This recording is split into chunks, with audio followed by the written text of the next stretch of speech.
So here we go, we're going to show you a raw diet today on how we feed our pups here.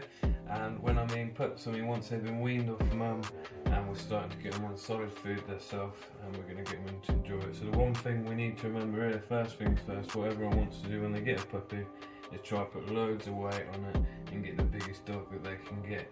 Whereas the problem with that is that's not what we want to do. We want to keep the puppy light so that it's healthy and structurally sound. So by doing that, we're not going to go over the top. We're going to make sure we feed it the right amount. So you need to weigh your pup again, just like you do with your dog, and find out its weight. And then you're going to be going 75% meat. So in this case, we've got chicken and tripe here. And then you're going to be going 10% bone. And the bone in this case is minced in here. And we're going to be going for 5% fruit and veg, in this case bell peppers and green beans. And then it's going to be 5% offal, and in there we've got chicken liver minced in with that. Then along the way we have also got some other additives, but I'll go into that in a minute.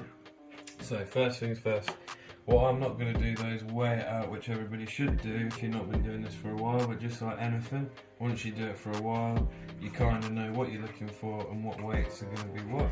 And also this diet is really forgiving. It doesn't really matter if you bang on with everything and the same with the ingredients. You can switch all the ingredients out, make sure it's something that your dog likes, or if it's allergic to something. Right, so we'll go straight away with it first. So first of all, we're going to be putting in the chicken and the tripe. So remember, you're going to weigh it out and making sure that you know how much it is and what you need to put on there once you've weighed your dog. So this is going to be about 75% of his weight, 75% of his daily intake. So we'll put that in. See, so tripe's really good. It's just a full protein. It's got all 6 of the amino acids that a dog needs and any being needs to be able to function properly. It helps the body repair any damaged tissues, which is really good with your dog as they're growing up, especially with puppies, because as we've touched on, they're very young, and while they're very young, their bone plates aren't quite sealed yet. So this is one of the reasons we don't want to get loads of weight on them, because we don't want them to disfigure anything, and we want them to be structurally sound. So that's going to help a lot with that. So there we go, that's roughly what I normally put in for their meat content. Remember, we've got a bit of bone content in there, and we've also got the liver. The liver's obviously in there, and like we say, the liver's the antioxidant, but we don't want too much in there, and that's just going to help rid the body of any damaging chemicals and metals as well. So next thing, once we've got all that in, then we're now going to build around it. And as we've got a puppy here, normally I'd like to feed them bone, like the older dogs. As soon as they're about 4 to 5 months and they can show they can break through bone, we'll have them on chicken legs and they'll be crunching through that. But what we need to do, because in here we've got the meat, which is all the phosphate, and now we need to balance it out with calcium, because that is the building blocks for any human being, any living thing, to be able to function properly. So with that, we've got the egg. The egg's filled with calcium. It's a perfect balance of calcium and phosphorus, which is exactly what you need, and it's filled with vitamins. So we're going to crack that straight in. Now normally I would put the shell in, but for the sake of this video, I'm not going to. What you can do though, what we will be doing, and what we found out is a lot better for the dogs with other research, is powdering the eggshells and then putting them in.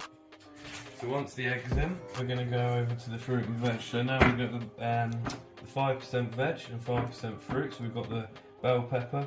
The bell peppers are absolutely amazing. They're full with vitamin A and they help build your dog's immune system perfectly.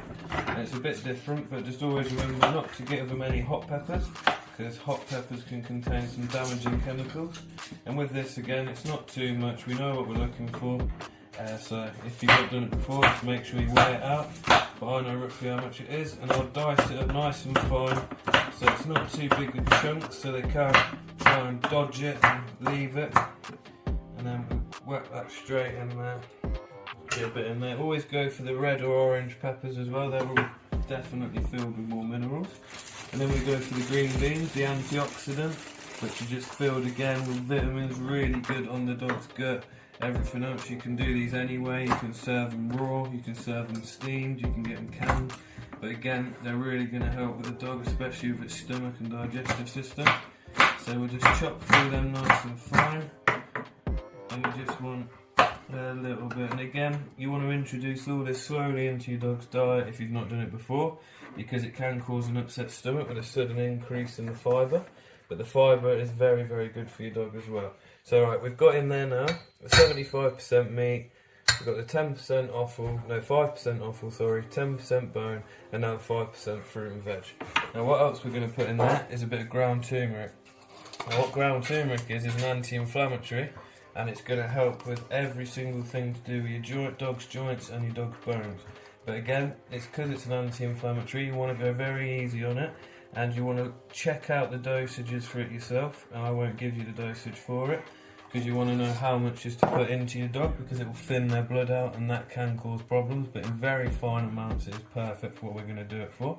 So we've added that in there. Now to go along with the turmeric is a black pepper. Now this is one thing that people always get surprised about, because it's normally something that stops dogs from chewing things or something that dogs hate. But with this, you just got to apply a very tiny little bit of it.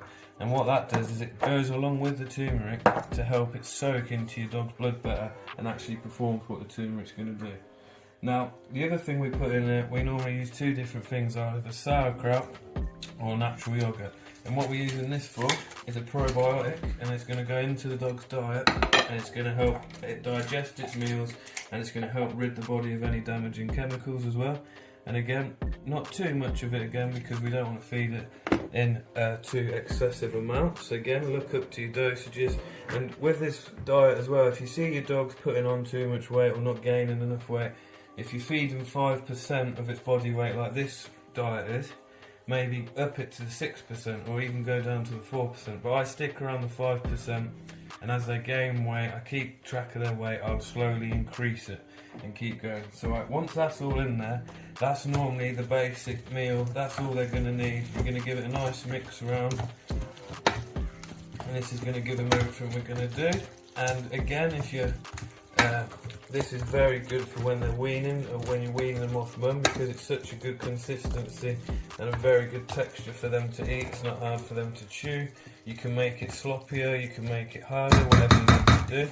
And then, yeah, that'll be it like that. Now, the one other thing that we will do, once they're at about the 6-month age, is that a meal at night, so like we're doing now, this is a nighttime meal for the dog, roughly before they're going to go to bed, about an hour or so just before they're going to go to bed, you're going to get yourself some cottage cheese. So yeah, you're going to get a bit of cottage cheese, roughly a teaspoon, or even just over a teaspoon. Obviously if your dog's younger, less, if your dog's older, more. And you're going to mix that in with their food. Now this is a bit of a trick, a very good secret and a good way to do it.